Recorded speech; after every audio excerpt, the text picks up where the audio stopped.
परभणीच्या मंगरुळमधील नरसिंह प्राथमिक विद्यालयातील शिक्षकानं आत्महत्या केल्याची धक्कादायक घटना समोर आली। सोपान पालवे असं या शिक्षकाचं नाव आहे।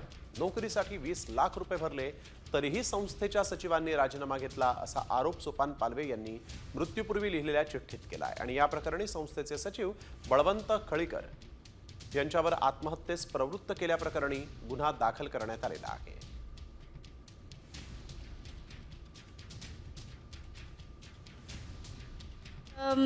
शाळेच्या त्रासात होते। 8 दिवस झाले मला म्हणत होते, मला खूप त्रास द्यायलेत, असं करायलेत. आपण 20 लाख रुपये कशासाठी दिले? 2 एकर शेती विकून आपल्या लेकराचं चांगलं होण्यासाठी दिलेत ना, असं म्हणत होते.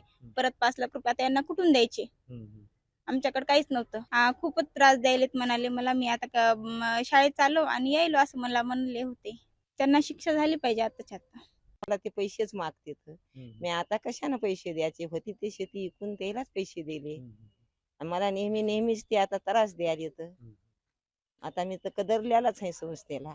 आणि पुन्हा त्यानं धमकी दिली संस्थेवाल्यानं. मग त्यानं आता ते धमकी दिली म्हणून ते काय करणार? दुसरं काय करणार? माझं म्हणणं आहे की त्याला शिक्षा झाली पाहिजे.